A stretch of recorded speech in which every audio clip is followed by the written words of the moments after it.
Hello guys, कैसे हैं आप। माय नेम इज सी ए विवेक धर्मशी और आप जो ये वीडियो देख रहे हैं ये वीडियो है AS4 अकाउंटिंग स्टैंडर्ड 4 पर हम ये वीडियो बना रहे हैं। और अकाउंटिंग स्टैंडर्ड 4 पर ये जो वीडियो है ये पार्ट 2 है। अगर आपको पता होगा हम लोग का एक छोटा सा रूल कि हम लोग हर अकाउंटिंग स्टैंडर्ड पर हमेशा 2 पार्ट बनाते हैं, जिसमें पार्ट 1 में हम लोग पूरा उस अकाउंटिंग स्टैंडर्ड का थ्योरी एंड एक्सप्लेनेशन कवर करते हैं, हर पॉइंट को समझाते हैं। और फिर पार्ट 2 में हम लोग उसी पर्टिकुलर स्टैंडर्ड के बहुत सारे सम्स को सॉल्व करते हैं। तो आशा है कि आप लोगों ने अकाउंटिंग स्टैंडर्ड 4 का पार्ट 1 पहले से ही देख लिया है।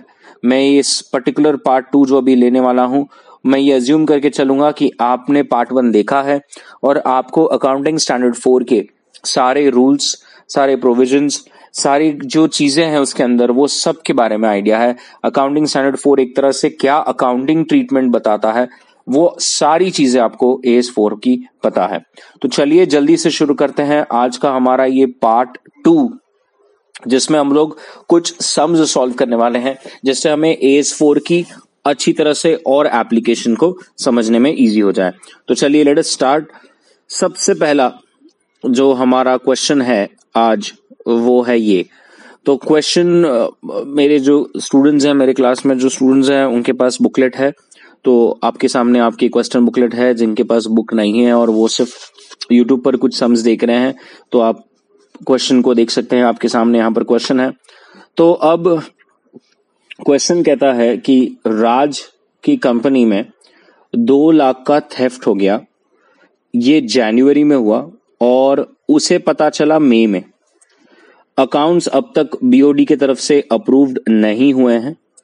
क्वेश्चन आपसे ये जानना चाहता है कि क्या ये एक एडजस्टिंग इवेंट है, क्या हमने इसको एडजस्ट करना चाहिए या एडजस्ट नहीं करना चाहिए।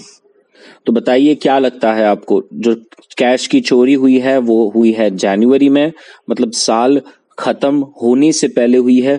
31 मार्च हमारा क्लोजिंग है और आपको मई में पता चला कि देयर इज अ कैश का चोरी by the that cashier.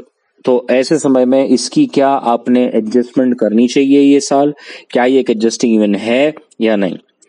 So the correct answer is कि yes, it is an adjusting event because as on 31st March the condition existed and there was a shortage in the cash.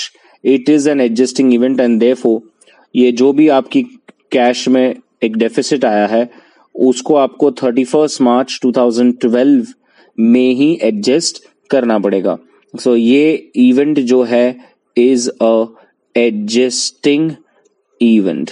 आपको यही साल उसको adjust करना पड़ेगा because as on balance sheet date the condition of theft existed. वो बात अलग है कि आपको बाद में पता चला, बट कैश का डेफिसिट तो एज ऑन 31st मार्च था। Sure about this everybody. So याद रखना है, अगर थेफ्ट साल के खत्म होने से पहले होता है और आपको बाद में पता चलता है but the condition existed, so therefore it's an adjusting event और आपको यही साल में इसकी अकाउंटिंग ट्रीटमेंट करनी पड़ेगी। Sure about this. Come to question number 2। Question number 2 कहता है वेजेस जो हैं वो रेट्रोस्पेक्टिवली अपने वेजेस की इंक्रीमेंट मांग रहे हैं जनवरी 12 से और अगस्त तक। साल जो है वो 31st मार्च है। तो और के बाद मैंने बताया है कि ऐसा ही और एक क्वेश्चन एग्जाम में आया है। So it's like there are 2 questions in ICA exam. तो दूसरा क्वेश्चन जो था ऐसा था कि भाई वर्कर्स ने मई में एक एग्रीमेंट किया कि उन्हें रिवाइज वेजेस मिलेंगे 2008 से, को भी कब तक 2012 मई तक, और ये जो है वो रिटायरमेंट के वक्त सेटल होगा। कंपनी ने बोला है कि जो भी डिपॉजिट्स होंगे वो हम जमा कर देंगे। तो अब बताइए, इन शॉर्ट ये एक तरह से ये बोल रहे हैं कि अगर कल जाकर कोई रेट्रोस्पेक्टिव वेजेस का अप्रूवल होता है, अब रेट्रोस्पेक्टिव मतलब 31st मार्च के पहले के वेजेस का रेट्रोस्पेक्टिव इंक्रीमेंटल की बात हुई है, लेकिन अप्रूवल जो है लेट अस से फॉर एग्जांपल बाद में हुआ है, साल के बाद अप्रूवल आई है, और अप्रूवल जो है वो है ईयर खत्म होने के पहले के समय की। तो ये जो रेट्रोस्पेक्टिव इंक्रीमेंटल वेजेस का हुआ है, क्या ये एक एडजस्टिंग इवेंट है या नहीं? So the correct answer is it is an adjusting event. अब आप कहेंगे सर ये एडजस्टिंग इवेंट कैसे? Because as on 31st of March guys, as on 31st of March वो वे वर्कर ने, आप जिसके लिए उसको अपनी वेजेस दे रहे हो, उस वर्कर ने एज ऑन 31st मार्च आपको काम करके दिया है, और जब आप उसको सैलरी देते हो उसकी काम की, तो वो एक इंक्रीमेंटल वेज है, एक्स्ट्रा वेज है जो वर्कर आपसे मांग रहा है। सो आप एज ऑन 31st मार्च उसने उस काम का, जिसका काम का वो आपको एक्स्ट्रा पैसा मांग रहा है, वो उसने आपको दिया है, उसने काम करके दिया है, और इसीलिए ये जो है एडजस्टिंग इवेंट बन जाएगा। 31st मार्च तक का जितना भी है आपको यही साल रिकॉर्ड करना पड़ेगा। हाँ, अप्रैल से लेकर अगर कुछ इंक्रीमेंटल है तो वो आप करंट ईयर में रिकॉर्ड करेंगे। So, as on balance sheet date, if there's a revision of the past wages is probable and the final liability is subject to settlement, it is evident कि condition existed on the balance sheet date and the liability arising from the wage revision subsequent to balance sheet date should be provided in the balance sheet. Obviously, ये जो 3 महीने का था, जनवरी, फरवरी और मार्च, जनवरी, फरवरी और मार्च का जो रेट्रोस्पेक्टिव बनता है वो आपको एडजस्टिंग इवेंट कंसिडर करके यही साल पे रिकॉर्ड करना पड़ेगा। अगर हम अप्रैल से बात करें, अप्रैल, मई, जून, जहां तक एग्रीमेंट की बात हुई थी, ये सब आप करंट ईयर में भी रिकॉर्ड करना है, लेकिन 31st मार्च तक जो भी इंक्रीमेंटल वेजेस तय हो गया, जो आप वर्कर को पे करने वाले हो, वो तो आपको एडजस्टिंग इवेंट बोलकर रिकॉर्ड करना पड़ेगा। रीजन मैंने आपको बताया, बिकॉज जिस चीज के लिए आप उसको वेज दे रहे हो, वो the condition that existed as on 31st March was कि उसने उसके लिए आपको काम कर दिया है, और अब आपकी उसकी लाइबिलिटी बनती है, तो आपको उसको एडजस्टिंग इवेंट बोलकर रिकॉर्ड करना पड़ेगा। Sure about this? तो फर्स्ट क्वेश्चन जो थेफ्ट का था उसमें भी आपकी लाइबिलिटी बनती है और बीन एन एडजस्टिंग इवेंट, और सेकंड क्वेश्चन में यहां पर रेट्रोस्पेक्टिव अगर कोई आपकी लाइबिलिटी आ रही है तो ऑब्वियसली वो liability as on 31st March exist करती है और आपको उसको रिकॉर्ड करना पड़ेगा। कम टू क्वेश्चन 3। क्वेश्चन 3 क्या कहता है? क्वेश्चन 3 कहता है गवर्नमेंट का एक नोटिफिकेशन आया है जून में, गवर्नमेंट का एक नोटिफिकेशन आया है जहां पर उन्होंने ग्रेच्युटी को पे करने की जो लिमिट है वो बढ़ा दी है। अकाउंट्स जुलाई में अप्रूवल होते हैं, और ये जो चेंज है ये बैलेंस शीट डेट बाद हुआ है, और बताइए क्या इसको 31st मार्च में हमने रिकॉर्ड करना चाहिए? तो यहां पर सबसे इंपॉर्टेंट जो चीज है वो है गवर्नमेंट नोटिफिकेशन, क्योंकि हमने पार्ट 1 में देखा है कि अगर गवर्नमेंट की तरफ से कोई स्टैट्यूटरी चेंज आता है, कोई स्टैट्यूटरी अगर चेंज है तो उसे एडजस्टिंग इवेंट माना जाएगा। अगर गवर्नमेंट के तरफ से कोई चेंज आ रहा है, या कोई टैक्सेस में चेंज है, या कोई स्टैट्यूटरी चेंज है, तो उसको एडजस्टिंग इवेंट मानकर आपको चेंज करना पड़ेगा। सो इसका आंसर आप समझ गए होंगे, yes it is an adjusting event, और आपका जो भी ग्रेच्युटी का लायबिलिटी बनता है आपको वो यही ईयर में रिकॉर्ड करना पड़ेगा, एज ऑन 31st वाले ईयर में ही रिकॉर्ड करना पड़ेगा। तो आप देख सकते हैं it's an event occurring in the balance sheet date, statutory requirements are adjusting event, and whatever the change in the liability of gratuity is, it should be recorded for, it should be provided for. Sure about this? पक्का? So 3 question करे हमने और सबके सब adjusting event निकले हैं। अब आगे देखते हैं। So a company has announced a voluntary retirement plan in January, and the scheme was supposed to close in June. पहले वो आपको एक इनिशियल लमसम अमाउंट देंगे और फिर मंथली पेमेंट दिया जाएगा। 200 employees have opted, total lump sum amount will be 25 lakhs and the future aggregate payments will be 1500 lakhs।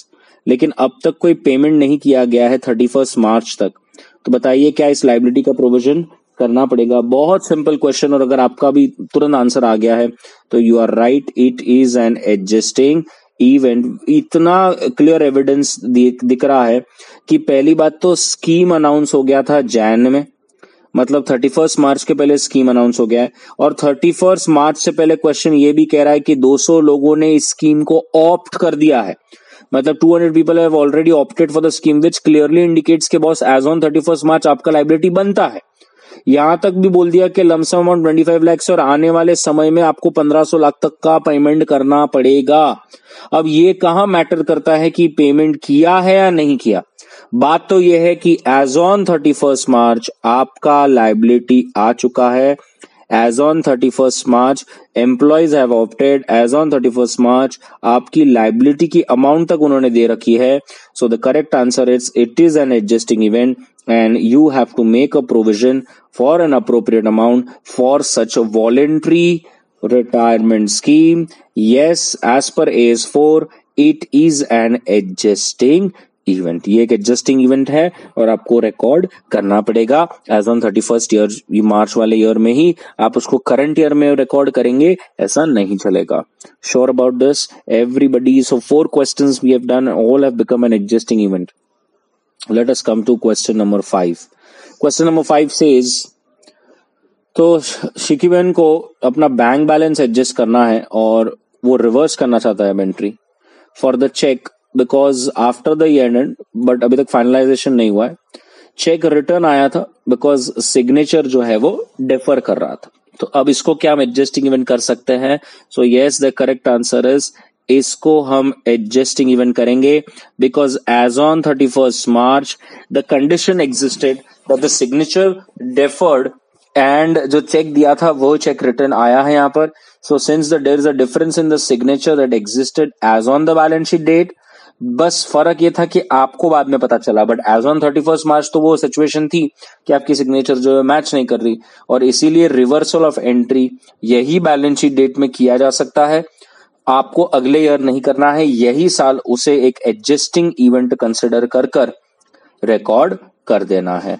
Sure about this? पक्का? Come to question number 6। Question number 6 क्या कह रहा है? क्वेश्चन नंबर 6 कहता है कि XYZ has return of 11.5 lakhs का dates, मतलब उसको PQ से इतने पैसे लेने थे और उसने ये बैड डेट बोलकर उड़ा दिया, considering it's as bad debts as on 31 मार्च।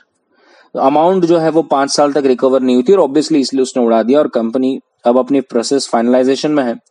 अब अचानक से पता चला कि जब कंपनी अपनी बैलेंस शीट बना रही थी तो उसने पूरा का पूरा पैसा रिकवर कर लिया, शायद PQ की आत्मा जाग गई और PQ ने एक दिन आकर जो है तो पूरे पैसे दे दिए। और अब क्वेश्चन कहता है बताइए इस ट्रीटमेंट का क्या होगा?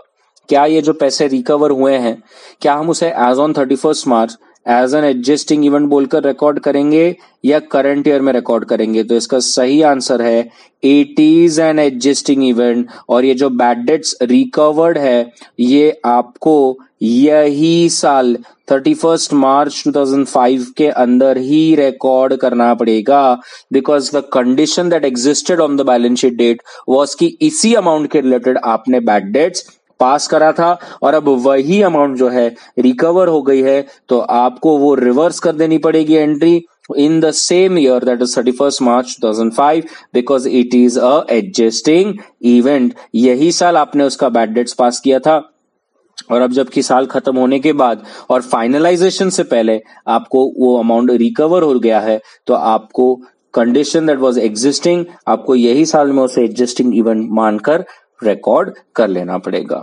Sure about this? पक्का? Come to the next question. Question number 7 क्या कह रहा है? क्वेश्चन नंबर 7 कह रहा है एक मैन्युफैक्चरिंग यूनिट था और 40% ऑफ द असेट्स आग में जल गए जिसका कोई इंश्योरेंस कवर भी नहीं था। अब चीफ अकाउंटेंट ये कह रहा है कि after the balance sheet date है तो इसकी डिस्क्लोजर की कोई जरूरत नहीं है, ऐसा एक क्वेश्चन था। मैंने यहाँ पे और लिखा है, इसका मतलब एक इसी कॉन्सेप्ट पर और एक क्वेश्चन ICN एग्जाम में पूछा था। एक फैक्ट्री एंटरप्रेन्योर की जो परमानेंटली सुप्रीम कोर्ट के ऑर्डर के द्वारा सील हो चुकी है बिकॉज वो एक पॉल्यूटिंग इंडस्ट्री थी, एनवायरनमेंट को खराब कर रही थी। तो अब बताइए क्या करना चाहिए? क्या हमने एडजस्टिंग इवेंट बताना चाहिए यही साल में या उसे अगले साल बता देना चाहिए, करंट ईयर में बताना चाहिए? अब यहां पर फोकस करने वाली बात यह है, ये जहां पर कॉन्सेप्ट या ये जो क्वेश्चन जहां पर हमें इंडिकेट कर रहा है वो है गोइंग कंसर्न। इसका मतलब ये है, हमने पार्ट 1 में देखा था कि अगर गोइंग कंसर्न पर खतरा आता है, अगर ऐसा लगता है कि गोइंग कंसर्न का जो अजम्पशन है वो वैलिड नहीं लग रहा, तो फिर भले ही कोई condition as on 31 March exist ना करती हो, हमें उसे एडजस्टिंग इवेंट मान के चलना पड़ेगा। सो अगर मैं इस क्वेश्चन में यहां पर देखूं तो ये तो क्लियर दिख रहा है कि यहां पर परमानेंटली सील्ड हो चुका है। तो मैं अगर सेकंड क्वेश्चन की बात करूं तो गोइंग कंसर्न अजम्पशन तो वैलिड नहीं है और ये एक एडजस्टिंग इवेंट है और आपको यही साल रिकॉर्ड करना पड़ेगा।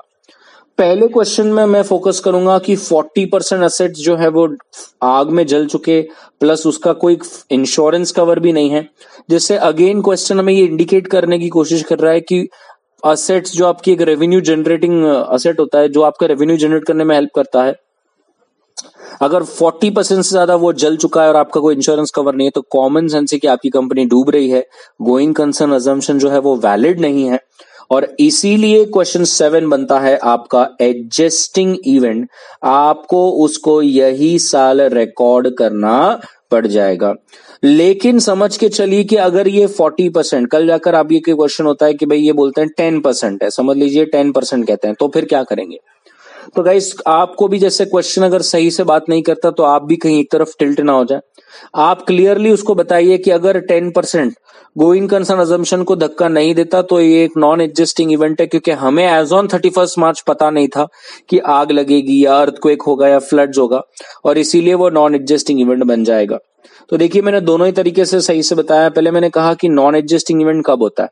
सो एक अगर असेट आपका आग में या अर्थक्वेक में आफ्टर बैलेंस शीट डेट उससे कुछ दिक्कत होती है, लेकिन ये इवेंट होने वाला था, ये तो as on balance sheet date नहीं पता थी, तो फिर ऑब्वियसली वो एक एडजस्टिंग इवेंट नहीं बनेगा। हाँ कुछ इंपॉर्टेंट है तो आप उसको बोर्ड रिपोर्ट में अपने बता सकते हो एज अ सिग्निफिकेंट डिस्क्लोजर। लेकिन ऑडिटर ने इंक्वायर करना चाहिए कि अगर गोइंग कंसर्न पर खतरा बनता है, जहां पर एंटरप्राइज अब आगे चलने में दिक्कत होगी, तो फिर इसका फंडामेंटल अकाउंटिंग अजम्पशन ही नहीं है जो कि हमारा गोइंग कंसर्न है, और ऐसे समय में it becomes a adjusting event and accordingly आपको उसको एडजस्ट करना पड़ेगा और अपने नोट्स टू अकाउंट्स में भी उसके सब डिटेल्स डालने पड़ेंगे। तो कल जाकर आपको कोई क्वेश्चन फेस करने को आता है और ध्यान से देखना है क्या उसमें गोइंग कंसर्न का इशू है। अगर गोइंग कंसर्न का इशू है तो फिर आपको उसको एडजस्टिंग इवेंट मानना पड़ेगा, लेकिन अगर गोइंग कंसर्न का इशू नहीं है तो फिर आपको नॉन एडजस्टिंग इवेंट बताना है, क्योंकि कॉमन सेंस है as on 31 March condition exist करनी चाहिए, आपको मालूम है, to consider it as an adjusting और non adjusting event.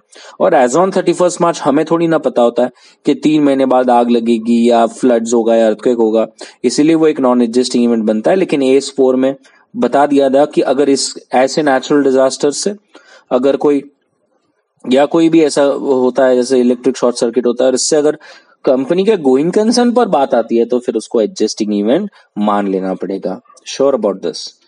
Next is question number 8। Question number 8 क्या कह रहा है? क्वेश्चन नंबर 8 कहता है कि एक इंसॉल्वेंसी प्रोसीडिंग्स चल रही है जो 31 मार्च के पहले ही हमारे डेटर पर लगाई गई थी और जुलाई को पता चला कि वो इंसॉल्वेंट हो चुका है। और का मतलब आपको मालूम है, ऐसे और एक क्वेश्चन सेम कॉन्सेप्ट पर एग्जाम में आया था। तो कृतिका ने प्रोविजन फॉर बैड डेट्स किया है at 5% of debtors. In the last week 2 lakhs का डेटर्स का लॉस हो गया बिकॉज वहां पर अर्थक्वेक वगैरह आ गया और ये इंश्योरेंस पॉलिसी में भी लॉस कवर नहीं है। और अप्रैल में पता चला कि अब वो जो डेटर जिससे हमें पैसे लेने थे वो बैंकरप्ट हो चुका है। तो क्वेश्चन कहता है क्या ये एक एडजस्टिंग इवेंट है या नहीं। अब मुझे बताइए, क्या एज ऑन 31 मार्च ये कंडीशन एग्जिस्ट कर रही थी कि सामने वाली पार्टी डूब जाएगी या उस पर वो देने की काबिल नहीं है या उसके ऊपर कोई प्रोसीडिंग्स चालू है? Yes, as on 31 March the condition existed और ये क्लियर था कि ये बंदे से पैसे लेना थोड़ा दिक्कत का काम है, शायद ये पैसा नहीं दे पाएगा। बस ये तो एक फॉर्मेलिटी था कि आफ्टर 31 मार्च हमें क्लियर हो गया कि ये जो कंसर्न पर्सन है वो बैंकरप्ट हो चुका है। इसका मतलब एडजस्टिंग इवेंट है। सो ये एक एडजस्टिंग इवेंट है क्योंकि एज ऑन 31 मार्च आपको पता था कि ये पार्टी का इशू चल रहा है और शायद ये पैसे नहीं देगा। After 31st March it was just a formality, जो हमें शक था वो हकीकत में बदल गया और इसीलिए ऑब्वियसली हमें उसे क्या करना पड़ेगा, रिकॉर्ड करना पड़ेगा। सो यहाँ पे the debtor has suffered the loss in February, the circumstances on the balance sheet date also existed, the fact कि अप्रैल में ही पता चला कि वो जो है वो बैंकरप्ट हो गया है। The company should provide for the entire loss, the fact is like a provision आपने पास करना चाहिए था। On the hand if the loss is due to an earthquake which has occurred in April, the above treatment will not be proper because obviously वो हमें balance sheet date पर नहीं पता था। लेकिन यहाँ पर जबकि 31 मार्च को कंडीशन एग्जिस्ट कर रही थी और हमें पता है कि वो बैड डेट्स डेटर्स से पैसे लेने दिक्कत का काम है, उसे एडजस्टिंग इवेंट मानकर हमें रिकॉर्ड कर लेना चाहिए। Sure about this? तो we have done with 8 questions in a span of 20 minutes and ये क्लियर हो रहा है, अलग अलग सिनेरियोस पता चल रहे हैं कि एडजस्टिंग इवेंट है या एडजस्टिंग इवेंट नहीं है। Sure about this? पक्का? चलिए नेक्स्ट क्वेश्चन की तरफ बढ़ते हैं। The company deals in petroleum products and the sale price of petrol is fixed by the government. After the balance sheet date, before the finalization, the government has unexpectedly increased the prices retrospectively. क्या company ने additional revenue in the close of year record करना चाहिए? अब ये question मेरा बहुत ज्यादा favourite है और ये क्वेश्चन उन्हीं को समझेगा जो अब तक मेरे वीडियो को जो है अच्छी तरह से ध्यान से देखते आ रहे हैं। अब पहली बात यहां पर समझना है कि क्या ये एडजस्टिंग इवेंट है या नहीं, क्योंकि सर आपने पहले बताया था, एक क्वेश्चन आया था पहले जहां पे रेट्रोस्पेक्टिवली की बात हुई थी और वो क्वेश्चन अगर आपको याद होगा तो वेजेस पर था। मैं 2 मिनट जो ये लिख रहा हूं ये क्वेश्चन नंबर 9 के रिलेटेड नहीं है। सो रेट्रोस्पेक्टिवली सर आपने बोला था कि वेजेस थे और आपने उसको एडजस्टिंग इवेंट बताया था, क्योंकि रेट्रोस्पेक्टिव है तो कॉमन सेंस है, as on 31 March the condition existed, उसके पहले की पीरियड की बात हो रही है। एग्रीड? यस। तो सर रेट्रोस्पेक्टिव जब वर्ड आया तो आपने उसको एडजस्टिंग इवेंट बताया, ये सही है। एग्रीड? मैं इसको हाँ कहता हूं कि हाँ एडजस्टिंग इवेंट है। सर अब यहां पर भी तो रेट्रोस्पेक्टिव है तो हम ये कह देंगे कि ये बीन एन एडजस्टिंग इवेंट हमें रिकॉर्ड करना चाहिए। लेकिन अब थोड़ा ध्यान से देखो बेटा, एक चीज मेरे को यहां पर क्या सिखानी है वो ये है कि उस प्रश्न में वो वेजेस था, राइट? तो सर उससे क्या होता है, इधर retrospective is an additional revenue, मतलब पेट्रोल के भाव अचानक से बढ़ गए और आपने जिन कस्टमर्स को जो पहले के प्राइस पे पेट्रोल दिया होगा, अब प्राइस पेट्रोल का बढ़ गया तो रेट्रोस्पेक्टिवली बढ़ा है तो आपको उनसे एक्स्ट्रा पैसे लेने बनते हैं। अब थोड़ा ध्यान देखिए कि खर्चा रेट्रोस्पेक्टिव हो और इनकम रेट्रोस्पेक्टिव हो, उसमें एक और एक स्टैंडर्ड अपना आ जाता है, वो है AS 9।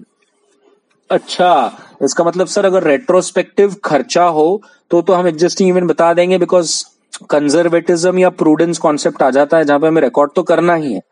लेकिन अगर यही रेट्रोस्पेक्टिव एडिशनल रेवेन्यू की बात हो तो यहां पर अकाउंटिंग स्टैंडर्ड 9 की एप्लीकेशन आ जाएगी, बिकॉज अकाउंटिंग स्टैंडर्ड 9 ये क्लियरली कहता है कि आपने रेवेन्यू तभी रिकॉर्ड करना चाहिए जब आपको कंफर्म है कि आपको पैसे मिलेंगे और आप उसे मेजर भी कर सकते हो। तो इसका मतलब ये हुआ कि कंपनी से एडजस्टिंग इवेंट मान सकती है, इसे रिकॉर्ड कर सकती है, अगर वो कॉन्फिडेंट है कि उसके कस्टमर्स जो उसने पहले के प्राइस पे पेट्रोल बेचा और अब जो रेट्रोस्पेक्टिवली प्राइस बढ़ा है उसका डिफरेंस देंगे। अगर उसे कंफर्म है कि कस्टमर्स सर्टन है कि देंगे और उसका ये रेवेन्यू बनेगा, तो गाइज हम उसे एडजस्टिंग इवेंट बोलकर रिकॉर्ड कर सकते हैं। लेकिन अगर ये कंफर्म नहीं है या कस्टमर्स हमें फिर से इंक्रीमेंटल जो पेट्रोल उन्होंने पहले ही खरीद लिया है उसका पैसा नहीं देंगे, तो फिर हमने इसे AS 9 को ध्यान में रखते हुए रिकॉर्ड नहीं करना चाहिए। इसका मतलब जब रेट्रोस्पेक्टिव इनकम की बात आती है तो सिर्फ और सिर्फ AS 4 नहीं बल्कि AS 9 को भी ध्यान में रख के अपना सोल्यूशन लिखना है। Sure about this? पक्का? तो हम सोल्यूशन देख लेंगे। क्या सोल्यूशन है? बड़ा ही सरल और बड़ा ही simple. It says again adjusting events are those which provide additional information for the condition that existed on the balance sheet date. Now the price revision is an adjusting event because the sales has already taken place. ये तो हमने बात करी, but यहां पर समझने वाली बात ये वाला पॉइंट है। ये वाले पॉइंट को मत देखिए, ये AS 5 जब होगा तब हम देखेंगे, ठीक है? नाउ AS9 कहता है but if the company is able to assess the ultimate collection with certainty then the additional revenue should be recognised. अगर ये कंफर्म है कि हम नहीं मिल पाएगा रेवेन्यू तो फिर उसको रिकॉर्ड करके कोई मतलब नहीं है। Sure about this? तो आई होप यू अंडरस्टूड कि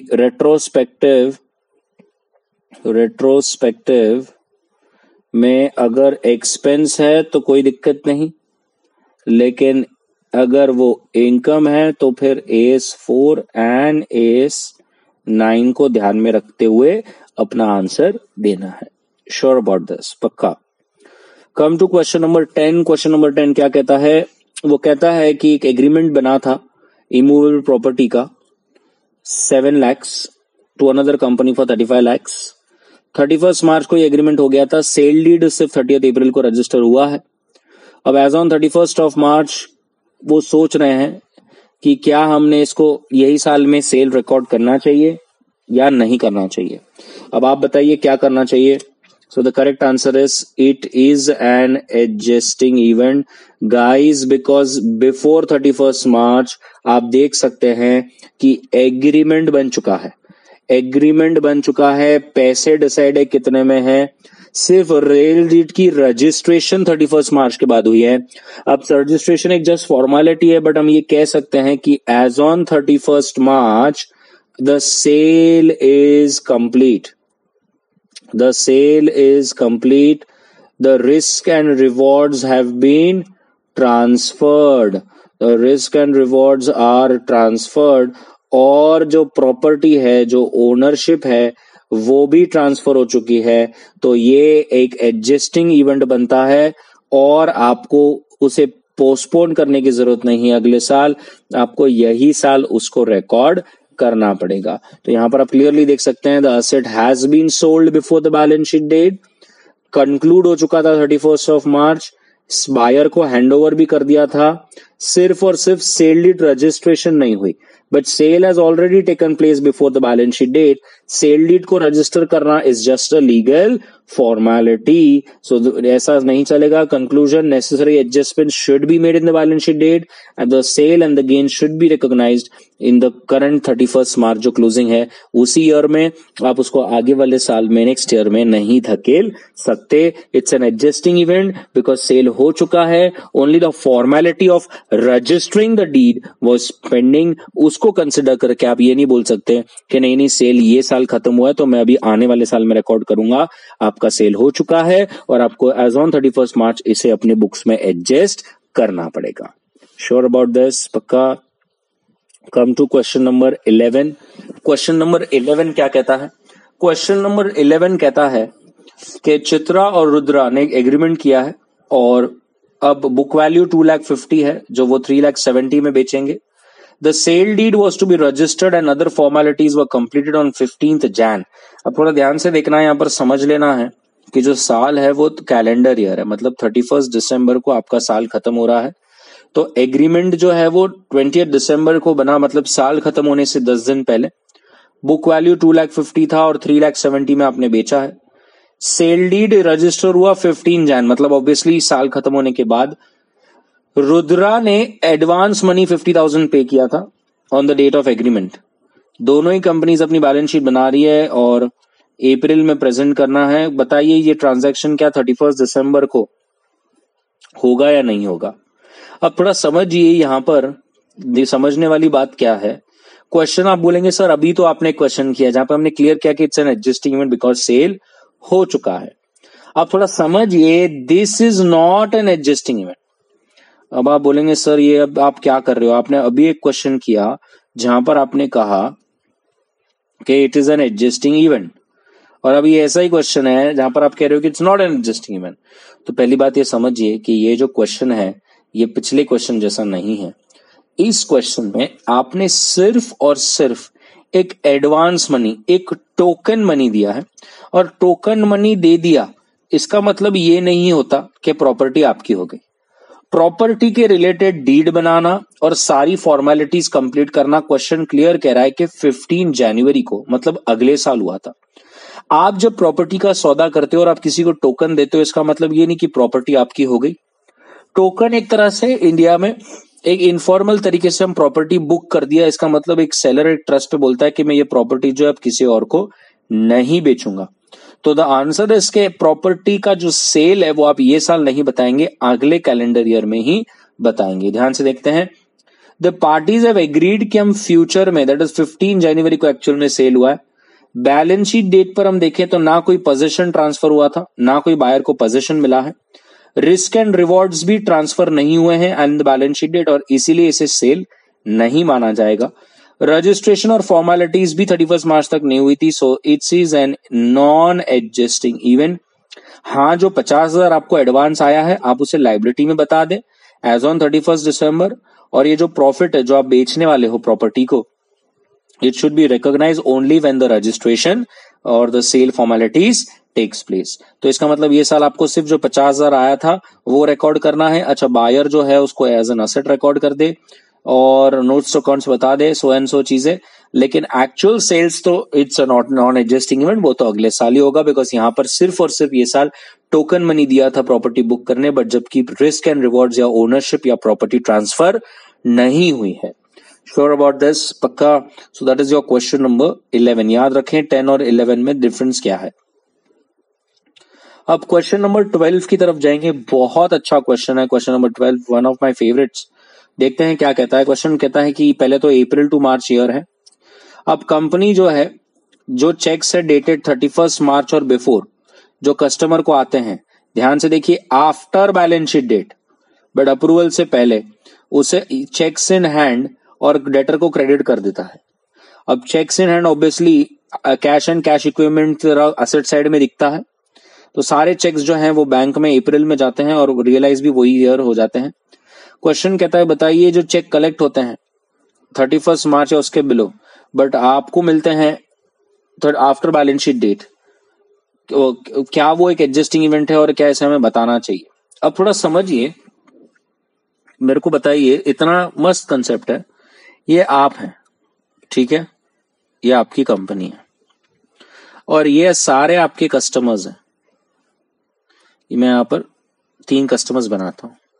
अब ये कस्टमर जो है, ये कस्टमर जो है और ये कस्टमर जो है आपको चेक देते हैं, बिकॉज उन्होंने आपसे माल लिया है तो ये आपको जो है वो पैसे दे रहे हैं, बराबर है।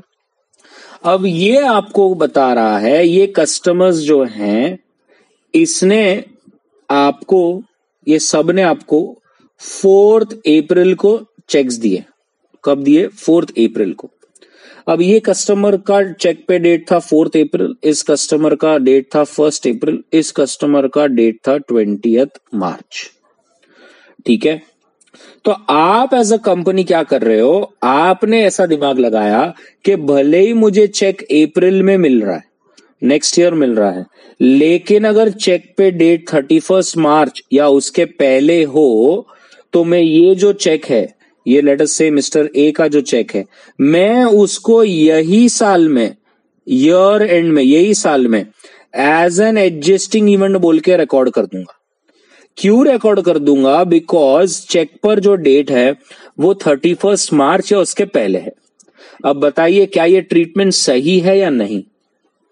गाइस, ये ट्रीटमेंट सरासर गलत है, ये ट्रीटमेंट रॉन्ग है। मेरे को बताइए, सामने पार्टी आपको अप्रैल नहीं जून में चेक दे रही है, ठीक है, समझ लीजिए 1 जून को वो आपको चेक दे रही है और डेट पर उसने चेक पे डेट डाल दिया 31 मार्च, तो क्या हम ये मान लेंगे कि उसने मार्च में हमें पेमेंट किया है?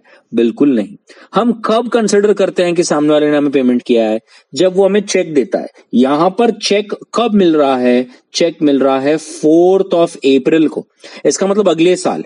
तो जस्ट बिकॉज की चेक पर डेट 31 मार्च या उसके पहले हो, क्या हम ये कंसिडर कर ले कि हमें as on balance sheet date वो चेक मिल गया था?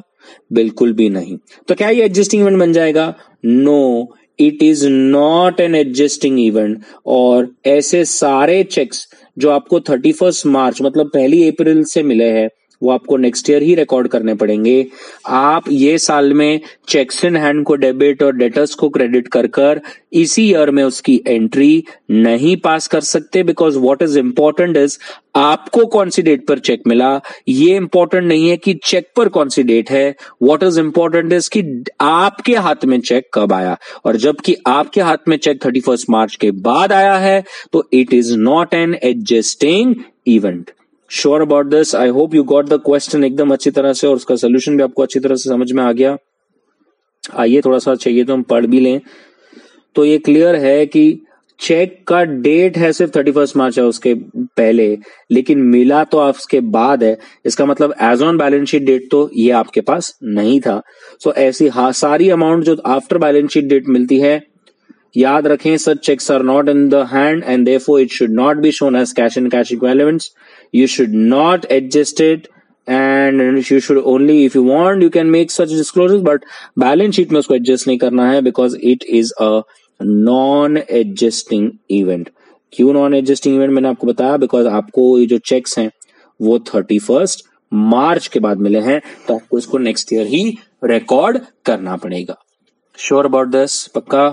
अब इसी चेक के कॉन्सेप्ट पर और एक क्वेश्चन है, बहुत अच्छा क्वेश्चन है, ध्यान से देखिए। क्वेश्चन क्या है थोड़ा ध्यान से देखना है। सो एक कंपनी है अगेन, और वो प्रोडक्ट्स बेचती है पूरे इंडिया में। अब ऑन 31 मार्च कंपनी को चेक्स आते हैं, तो वो checks in hand again debit करती है और क्रेडिटर्स को क्रेडिट कर देता है। अब चेक्स इन हैंड जो है वो कैश एंड कैश इक्विवेलेंट की तरह बताया जाता है। आप कहेंगे सर ये तो पिछला ही क्वेश्चन लग रहा है, यहां तक पूरा पीछे जैसा ही क्वेश्चन है। अब सारे चेक्स जो है वो अप्रैल में आते हैं और रियलाइज भी सेम मंथ में हो जाते हैं। क्वेश्चन कहता है अब बताइए क्या ये एडजस्टिंग इवेंट है।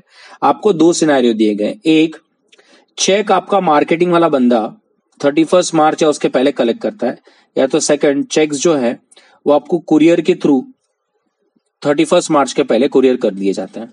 अब ये इसको एकदम अच्छी तरह से समझिए, ये आपकी कंपनी है और ये आपके यहां पर कस्टमर्स हैं, ठीक है, ये आपके कस्टमर्स हैं, ये सारे आपके कस्टमर्स हैं। अब आपकी कंपनी के दो एजेंट्स हैं, एजेंट ए और एजेंट बी। ये मार्केटिंग वाले बंदे हैं, पेमेंट भी कलेक्ट करते हैं आपके कस्टमर्स के साथ। अब हो रहा क्या है, एक तो कस्टमर डायरेक्ट आपको चेक भेजता है। तो लेट अस से ये जो कस्टमर ए है इसने डायरेक्ट कुरियर से आपको चेक भेजा है। आप समझ रहे हैं, इसने आपको डायरेक्ट कुरियर से चेक भेजा है, ठीक है, डायरेक्ट कंपनी को चेक भेजा है। कब भेजा है? इसने आपको दिया 29 मार्च को इसने भेजा, और आपको कब मिला?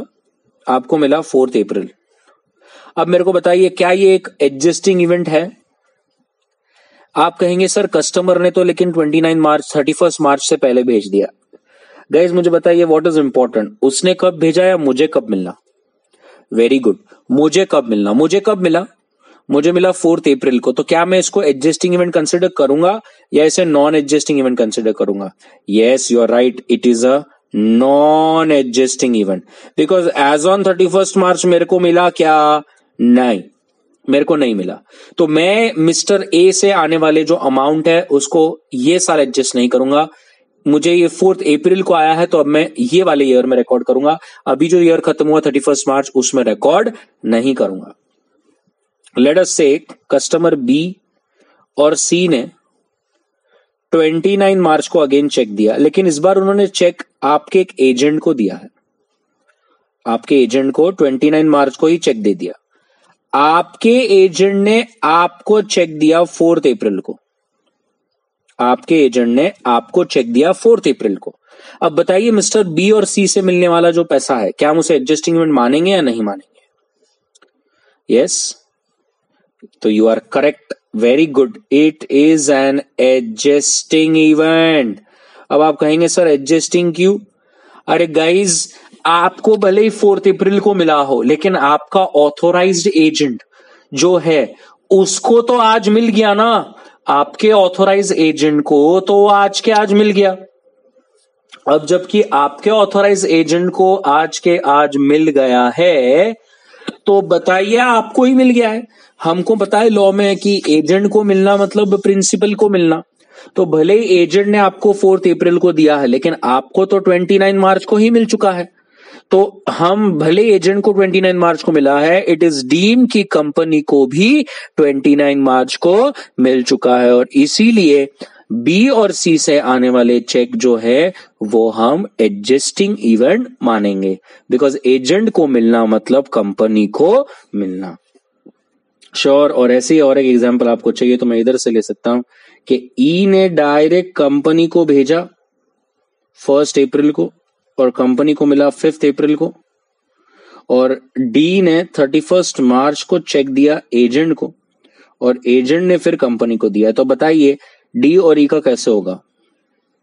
सो यू आर राइट, ई का will become a non adjusting event because forget, उसने तो अप्रैल में भेजा और मिला भी अप्रैल में, तो it is clearly non adjusting event. लेकिन मिस्टर डी का बन जाएगा एडजस्टिंग इवेंट बिकॉज साल खत्म होने से पहले ही उसने मेरे एजेंट को दिया है एज ऑन 31 मार्च, और मेरे एजेंट को 31 मार्च को मिलना, इसका मतलब मुझे मिलना है। तो फिर भले ही मुझे वो 5 अप्रैल को मिले, लेकिन it will be considered as an adjusting event. Sure about this everybody? तो आई होप आपको ये पूरा क्लियर हो गया हो। इसीलिए यहां पर हम क्लियरली देख सकते हैं कि यहां पर क्लियर कह रहा है कि चेक अगर आपने कुरियर से भेजे हैं तो the company have not receive the cheque before 31 March, और जस्ट बिकॉज कि आपने भेज दिया इसका मतलब ये नहीं कि मुझे मिल गया, and therefore it is not to be adjusted. लेकिन अगर आपने मेरे मार्केटिंग वाले बंदों को भेजा है तो मेरे मार्केटिंग वालों ने अगर 31 मार्च के पहले कलेक्ट किया है, फिर भले ही वो अप्रैल में रियलाइज हो, लेकिन एजेंट को मिलना मतलब मेरे को मिलना, and therefore it is an adjusting event, और मैं उसको यही साल में एडजस्ट कर सकता हूं। लेकिन अगर वो कुरियर से आ रहा है और मुझे अगर 31 मार्च के बाद मिलता है तो it is not an adjusting event. Sure about this everybody? I hope that is clear. Question number 14 क्या कहता है? क्वेश्चन नंबर 14 कहता है कि अप्रूवल जो है वो 20 मई को हुआ है। कंपनी कुछ कंस्ट्रक्शन का काम कर रही थी और उसी समय कुछ कंस्ट्रक्शन जो है छपड़ा जो फैक्ट्री का वो गिरकर 30 मई को गिर गया। सब्सिक्वेंटली कंपनी को लॉस हो गया है और उसे और 2 करोड़ के खर्चे से बनाना पड़ेगा। अब क्वेश्चन कहता है बताइए क्या ये एडजस्टिंग इवेंट है या नहीं? तो अब ये इतना दिमाग लगाना ही नहीं है, आप समझ गए होंगे, डेट्स पर डायरेक्ट फोकस देना है। मुझे बताइए एडजस्टिंग इवेंट कब होता है? एडजस्टिंग इवेंट होता है 31 मार्च, मतलब year end balance sheet date से लेके बीओडी के अप्रूवल डेट तक। यस और नो? और मुझे बताइए क्या बीओडी के अप्रूवल डेट के बाद हुआ है ये इवेंट? यस, बीओडी का अप्रूवल डेट क्या था? 20 मई, और आपका कब गिरा? 30 मई। तो क्या ये एक एडजस्टिंग इवेंट है? नहीं, यहां पर ये डेट देखकर ही खत्म करना था। सो it is a non adjusting event. Sure about this? पक्का? सब देख सकते हैं यहां पर कि क्लियरली दिख रहा है the crashing and the resultant loss of 2 crores। So disclosure in directors report if you want you can do, but adjust नहीं करना है उसको, बिकॉज एज ऑन 31 मार्च ये कंडीशन एग्जिस्ट नहीं करती थी, प्लस ये बोर्ड ऑफ अप्रूवल डेट के बाद हुआ है। Sure about this? पक्का? और इसको देखकर ये भी कहीं नहीं दिखता कि गोइंग कंसर्न का वगैरह इशू है। श्योर? चलिए, so let us come to the question number 15। Question number 15 क्या कहता है? क्वेश्चन नंबर 15 कहता है कि डिमांड आया है 15 जून को 78 lakhs का एक्साइज डिपार्टमेंट से, और जो आपका अप्रूवल है वो अगस्त में हुआ है। अब in July company has appealed for 62 lakhs only and the balance has been deposited. अब कंपनी कह रही है कि 62 lakhs की लाइबिलिटी मेरे को लग रहा है 27 lakhs पर हो जानी चाहिए। तो क्वेश्चन कहता है बताइए कितने का प्रोविजन करें? आप थोड़ा ध्यान से देखिए, बहुत मस्त क्वेश्चन है, थोड़ा सा कैलकुलेशन क्वेश्चन है। 78 lakhs की लाइबिलिटी आई, आपको लगता है कि आपको नहीं भरनी चाहिए, तो आप अपील करोगे, यस और नो? अब जब आप अपील करोगे तो आप कितनी की अपील करोगे? 78 lakhs की। लेकिन आपने जो अपील करी वो कितने की करी? 62 lakhs। मुझे बताइए ऐसा क्या हो गया? इसका मतलब ये क्लियर है कि आप मानते हो कि 16 lakhs की आपकी लाइबिलिटी है। अरे यस और नो? जब कोई आपके ऊपर 78 lakhs का केस डाल रहा है और आप सिर्फ और सिर्फ 62 lakhs की अपील करते हो, इसका मतलब आप मानते हो कि 16 lakhs आपको भरने को आ रहा है। यस और नो? अच्छा, जब आपने 62 लाख की अपील करी तो आप ये मान के चल रहे हो कि भगवान करे मेरी जो लाइबिलिटी है वो 27 लाख पर आ जाए। इसका मतलब आप अगेन कह रहे हो कि 27 लाख जो है वो आपकी लाइबिलिटी होनी चाहिए। आप 27 लाख तक भरने को तैयार है, मतलब 16 लाख पर आपने अपील नहीं करी और अब आप जो 62 लाख की अपील करी तो आप ट्राई कर रहे हो कि आपकी लाइबिलिटी जो है वो 27 लाख तक आ जाए। इसका मतलब तो ये सिंपल दिख रहा है कि आप मान के चल रहे हो कि आपकी जो टोटल लाइबिलिटी है वो 43 लाख होनी चाहिए। यस और नो?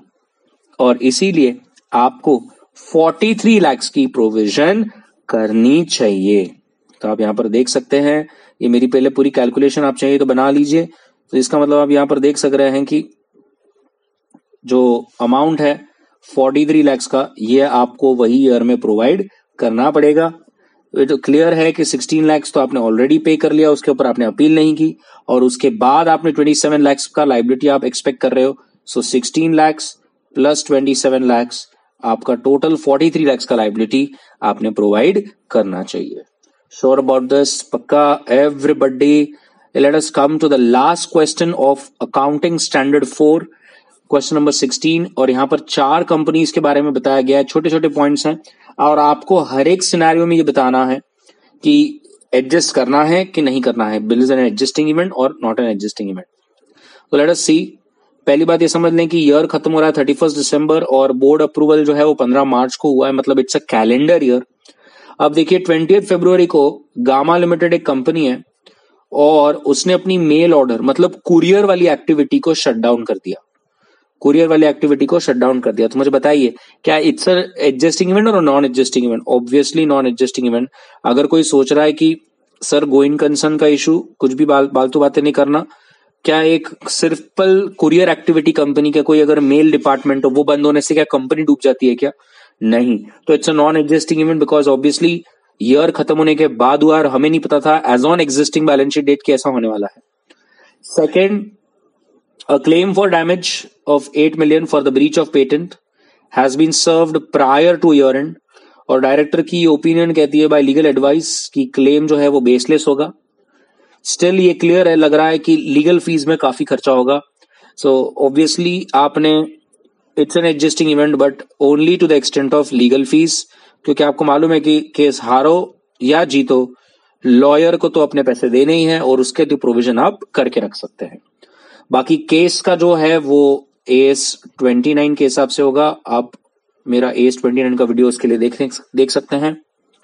थर्ड केस में अगर हम देखें तो वो कह रहा है फॉरेन एक्सचेंज रेट जो जैन और मार्च में 8% का चेंज हुआ है, जिसके कारण आपके एसेट्स की वैल्यू 1.3 मिलियन तक गिर चुकी है। बताइए क्या एक एडजस्टिंग इवेंट है या non adjusting? So it is a non adjusting event because as on 31 March ये थोड़ी ना पता होता है कि फॉरेन एक्सचेंज रेट किस तरफ मूव होगा और हमें क्या फायदा या नुकसान होगा। सो फॉरेन एक्सचेंज रेट्स में जो भी चेंज होते हैं it's a non adjusting event.